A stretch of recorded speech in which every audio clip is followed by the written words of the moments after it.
Okay, we're gonna start our flow center mat standing.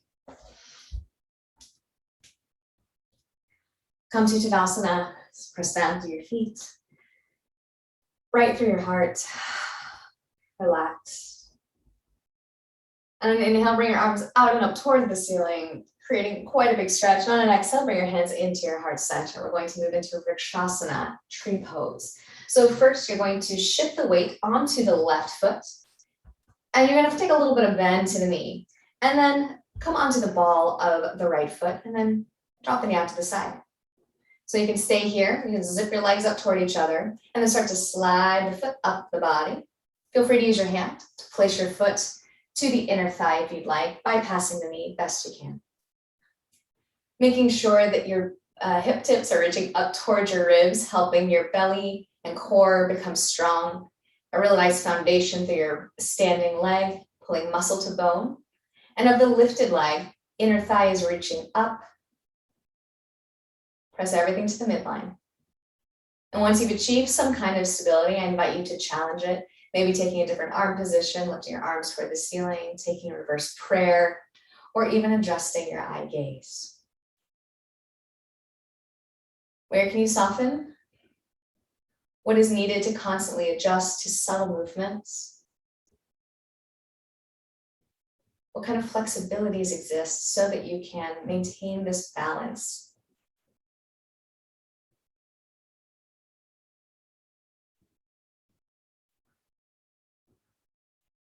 If you ever lose your balance, just come right back in. And as you're ready, start to bring your hands back to your heart center or to your hips if you've taken one of those options. All right, you're going to take that lifted leg, bring the knee back out in front of you, a little bend to the standing leg, and start to extend the right heel back as you tilt yourself forward, coming into a warrior three. Keep long through the standing leg. Inner thigh lifted of the leg that is behind you. Both of your knees don't need to be straight. Option to keep your hands at your hearts or hips, or reach your arms back behind you, palms facing down.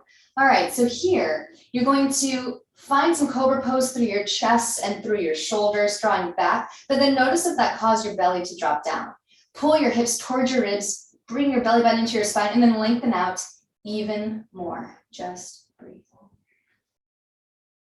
Continue to point back through those toes. Again, long through the thigh of the standing leg.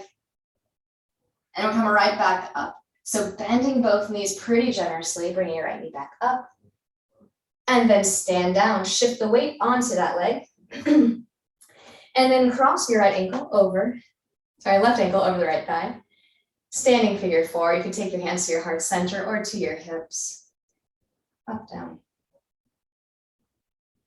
And then lift your way back up, uncross, stand down. Maybe shift the weight from side to side, again, noticing any subtleties. And then we're going to take the opposite side. So shift the weight onto the opposite leg. Left knee out in front of you, drop the knee out to the side, and then zip, pulling everything into the midline. Again, noticing that your tailbone slightly drops as your inner thigh lifts up from that bent knee. And then as you like, start to take that foot up the leg. Feel free to use your hand to place into your thigh. Again, bypass the knee best you can. Notice subtle movements and how there is a constant adjustment, a renegotiation. As you apply certain kinds of stress, you're learning how to deal. Finding a way that you can find balance. And then once you've got that balance, you've found some steadiness, let's challenge this again. Perhaps take another arm variation, arms out to the side, above you, eyes closed. Doesn't have to be the same as the first side. Still with a very strong foundation. And that strong foundation allows freedom. Stability, then freedom. And then as you're ready, if you've taken a different hand placement, again, take your hands back to your heart center or to your hips. Take the bent knee towards the front of your mat, a little bend to the standing leg. And you're going to extend the heel back as you tilt your torso forward, coming to warrior three again. Once again, hands to heart, hips, or behind you.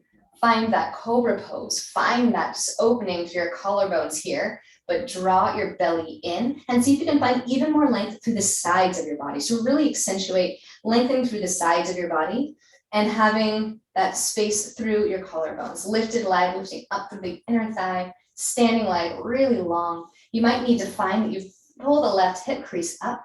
Just breathe. If you come out of the pose, just come back in. It's part of the game. All right, and then start to bend both knees. Come right back up to standing. Bring the knee up. Stand down, immediately shift the weight onto that leg. Lift up the other. And then cross ankle over thigh. Hands to hips or to heart, standing figure four. Hinge forward just a bit. Give yourself a little stretch. And then uncross, stand down, shift to one leg, shift the other, and then come back until you find stability. Maybe allow your eyes to close. If your hands are at heart center, can you feel your heart beating into your hands and your hands reflecting back? Recognize any other subtle changes and shifts. Maybe you're noticing a pattern of being kind and generous to yourself. Take one more deep breath in. Soothing exhale. All right, head to your heart in honor of that subtle information and your inner wisdom allowed to guide you. Namaste.